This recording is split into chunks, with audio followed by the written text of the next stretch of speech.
안녕하세요, 일렉트로캠입니다. 오늘은 간만에 현대기아차 이야기로부터 시작을 해볼까 합니다. 현대기아차가 LG에너지솔루션과 배터리 계약을 맺었기 때문입니다. 인도네시아에서 이제 생산을 하고요. 인도네시아는 전 세계에서 니켈을 가장 많이 생산을 하죠. 요즘 제가 계속 얘기하는 이게 리튬 배터리인지 니켈 배터리인지 모를 정도로 니켈이 굉장히 많이 들어가니까요. 그리고 LG랑은 그 코나 화재 사건 때문에 사이가 안 좋을 거라 생각을 했는데 역시 LG라는 큰 파트너를 버리기는 어려웠던 것 같습니다. 그래서 10기가와트를 2024년 그 NCMA죠. 차세대 배터리고 에너지 덴시티 좀 올리고 안정성 좀 좋아진 배터리긴 한데 이게 공장 규모도 약간 아쉽다라는 거죠. 10기가와트. 그러면 한 15만 대 생산하는 건데 일종의 또 현대기아차 이제 합작이긴 한데 2025년까지 eGMP로 100만 대 이상을 생산하겠다라는 목표를 갖고 있는 현대가 2024년에 앞으로 3년이나 남았죠. 2024년에 LG랑 15만 대. 그러면 이런 공장이 최소 5개 이상 6, 7개 토탈 6, 7개 공장이 필요한데 다른 데서 그럼 받아오겠죠. 100만 대를 생산하기 위해서.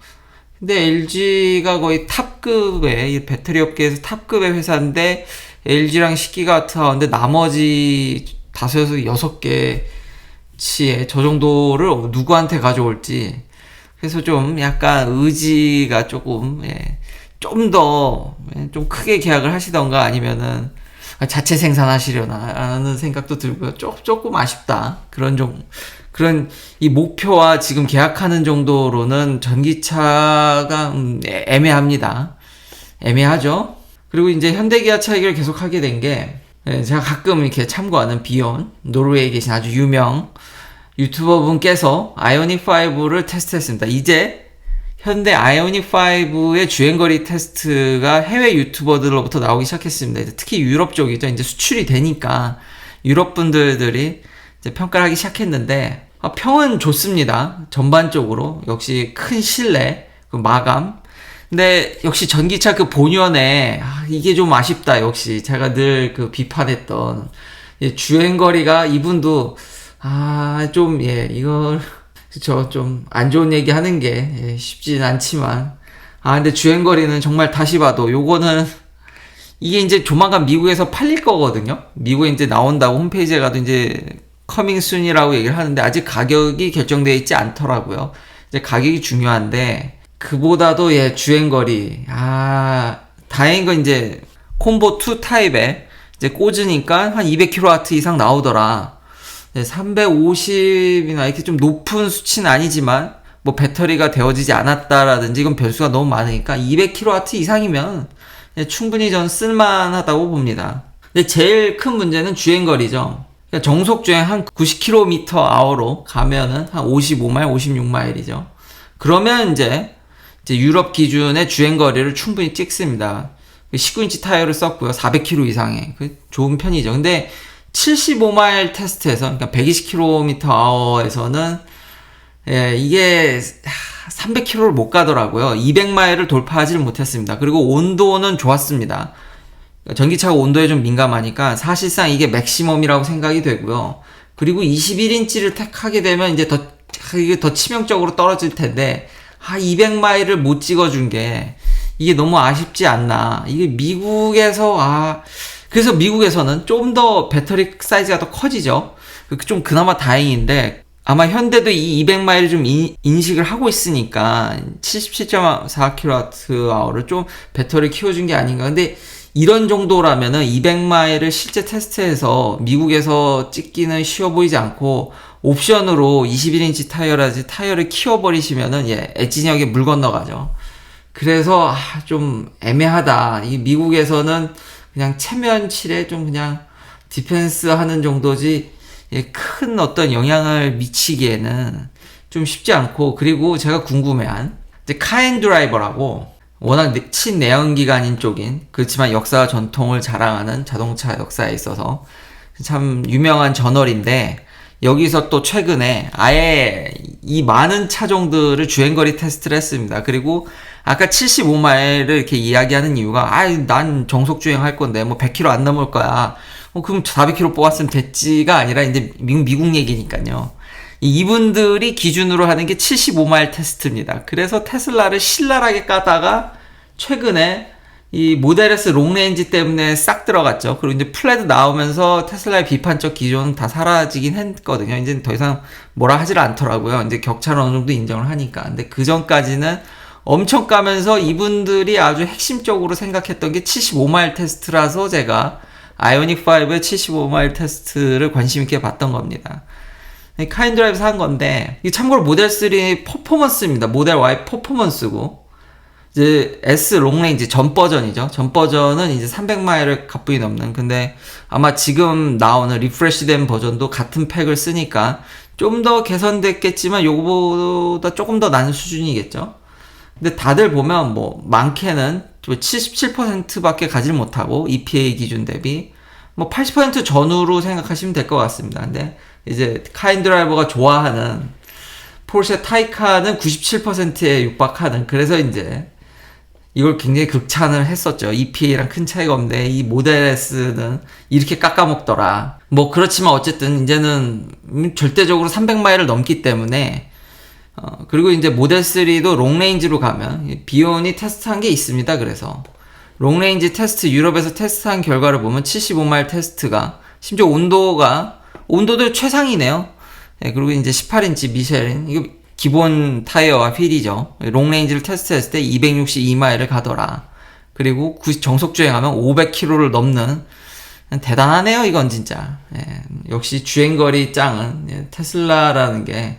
그리고 모델 Y 퍼포먼스인데 이거 퍼포먼스죠. 21인치 타이어에 훨씬 더 이제 정말 퍼포먼스 크고 넓은 타이어를 썼음에도 불구하고, 그리고 공력이라고 하죠 한국어로, 좀 공기 저항을 줄여주는 휠에 캡을 씌우지 않았음에도 모델 Y 퍼포먼스가 80%나 기록했다는 건 참 대단한 것 같습니다.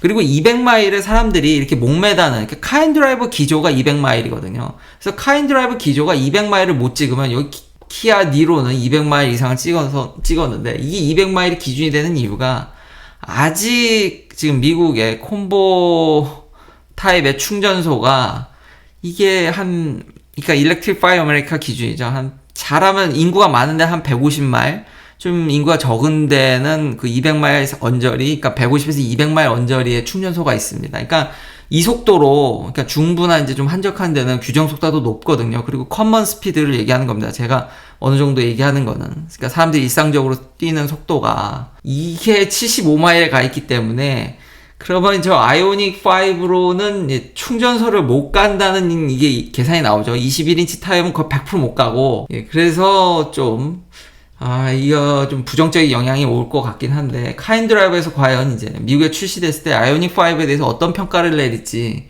항상 그 200마일 기준에 대해서 되게 엄격한 잣대를 들이댔었는데, 현대한테는 또 어떻게 평가를 할지 또 업데이트를 하도록 하겠습니다. 그렇지만 역시 주행거리는 제가 시종일관 얘기하듯이 처음부터 얘기를 했었죠. 미국 기준에서는 이거 쉽지 않겠다라는 거는 여전히 좀 안 좋다. 그렇지만 비오는 좋게 생각을 합니다. 마감이라든지 공간, 옵션, 현대의 그런 특유의 잘하는 그런 부분들이 잘 여기에도 녹아들어서 그런 면들은 만족스럽지만 미국 분들이 생각하는 주행거리는 조금 아쉽다. 자, 그 다음은 스페이스X 얘기입니다. 그냥 스페이스X가 여러모로 보니까 3D 프린터를 공격적으로 쓰고 있더라고요. 과거 뉴스긴 한데 최근에 이런저런 자료를 찾다 보니까 크루 드래곤 그 쉽도 3D 프린터로 만들고, 굉장히 스페이스X가 3D 프린터를 공격적으로 쓰는 거에 있어서, 근데 한때 보니까 테슬라도 3D 프린터를 고려를 했던 것으로 나오는데 좀 행보가 달라서, 그래서 한번 최근에 논문도 찾아봤는데 많이 발전을 했더라고요. 결론부터 얘기를 하면 3D 프린터는 이제는 정말 다양한 걸 할 수 있습니다. 심지어 컨덕팅 폴리머도 가능합니다. 이것을 구조를 만든 다음에 그거를 전류가 흐르게 한다라든지, 이제는 메탈도 찍을 수 있고요. 이런 로켓 엔진, 쉽 다 만들 수 있습니다. 다 되더라고요. 거기다가 이제는 뭐 바이오 쪽에도 쓰입니다. 백신이라든지 바이오 쪽 연구에도 엄청 쓰이고 있어서 3D 프린터가 엄청 발전했더라고요. 저도 옛날 생각이 나게 되는데, 뭐 일렉트로 스피닝이라고 해서 이런 나노 파이버나 뭐 어떤 파이버를 뽑을 때 이런 컨덕티브한 폴리머를 섞어서 뿌린다든지, 이제는 그런 것들이 3D 프린터까지도 오게 돼서 뭐 거의 여러분들이 일반적으로 생각하는 거의 모든 게 다 되더라고요. 근데 문제가 뭐냐면은 느립니다. 굉장히 느리더라고요. 옛날에는 며칠 걸리던 게 지금은 굉장히 빨라졌습니다. 이젠 몇 시간 단위로 왔지만 테슬라가 생각하기에는 그 기가프레스가 있죠. 테슬라에는 정말 몇 분 만에, 몇 분도 요즘은 뭐 1, 2분이면 찍어낸다고 그러죠. 옛날엔 8분이었는데 그것도 5분 하루다. 이제는 찍고 시키는 데까지도 그냥 단 몇 분인.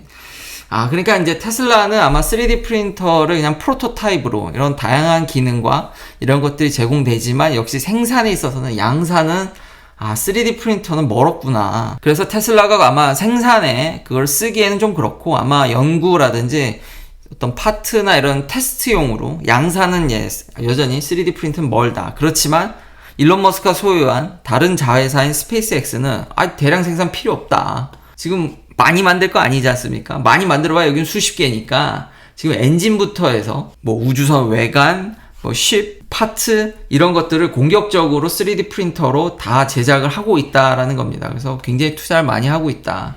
3D 프린터가 그래서 그러니까 이런 소품종 다생산이라고 하나요? 그러니까 대량 생산이 껴있지 않은 분야에 있어서는 굉장히 곽광을 받고 있고, 의외로 우주 산업에도 이제 메탈도 찍어내고 거기에 특수 처리라든지 특수 물질들도 충분히 고려해서 이거를 만들어내게 3D 프린터로 고안을 할 수가 있기 때문에 그런 기능적이 더 각광받아서 우주 산업에 굉장히 잘 쓰이고 있다는 겁니다. 아마 스페이스X 말고도 다른 회사들도 3D 프린터를 굉장히 적극 차용할 것 같다라는 생각이 듭니다. 하지만 테슬라는 그냥 프로토타입 정도, 기가프레스가 답이다.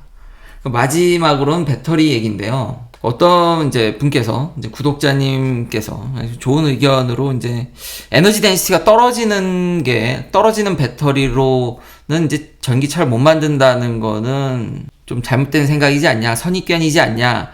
근데 그거는 조금 제가 그래서 좀 뒷받침을 하려다 보니까 원래 에너지 덴시티가 부족하면은 자동차용 배터리로 부적격한 건 맞습니다. 여전히. 세미도 그렇고요. 에너지 덴시티는 필수입니다. 그러니까 올리는 게 무조건 좋고요. 다만 우리가 인산 처리라든지 소디움 배터리를 이렇게 차용하게 된 거는 그게 선입견이 아니라 정말 많은 연구원들의 피와 땀이 흘러서 우리가 그런 에너지 덴시티가 떨어져도 차용할 수 있게 된 겁니다. 그러니까 예를 들면 셀2 팩이라든지 테슬라가 하겠다는 셀2 바디, 그러니까 이런 팩 단위에서 엄청난 무게를 감소시켰기 때문에, 그리고 관리 능력, 에너지 덴시티가 떨어지면 더 많은 셀을 관리해야 됩니다. 그리고 배터리는 이런 전자제품이 아닙니다. 시그널을 주면은 반응이 다 제각각이고 그 안에 화학 반응이 아무래도 느리겠죠. 그리고 사이드 이펙트도 많고 그게 생각해야 될 점이 많습니다. 셀 수가 반도체 대비는 당연히 적지만 얘네들은 반응도 느리고 엄청 생각해야 될 게 많고, 많은 연구원들이 이걸 관리하기 위한 와이어링도 줄이고 기술적으로 팩 단위에서 보통이 팩 안에 배터리 셀이 반밖에 안 들어갑니다, 무게적으로. 근데 이거를 에너지 덴시티를 반으로 줄이게 되면은 거기에 또 딸린 와이어링 늘고 관리, 그리고 열 관리, 보호, 더 부어야 될 때 부품을 생각하면 에너지 덴시티가 당연히 높은 게 좋지만 정말 뼈를 깎는 고통으로 이제는 셀2 바디까지 가죠. 그러니까 이런 팩 단위에 그 50%가 셀이 아닌 다른 게 채워져 있는 거를 이렇게 연구를 해서 파트도 줄이고 매스도 줄였기 때문에 이제 에너지 덴시티가 낮은 거를 할 수 있는 기반이 돼서 이제 보는 거지, 그 전까지는 아예 불가능에 가까웠다라는 점을 다시 한번 상기시켜드리고 싶습니다. 긴 영상 시청해주셔서 감사합니다. 내일도 테슬라 관련 이야기들로 찾아뵙겠습니다.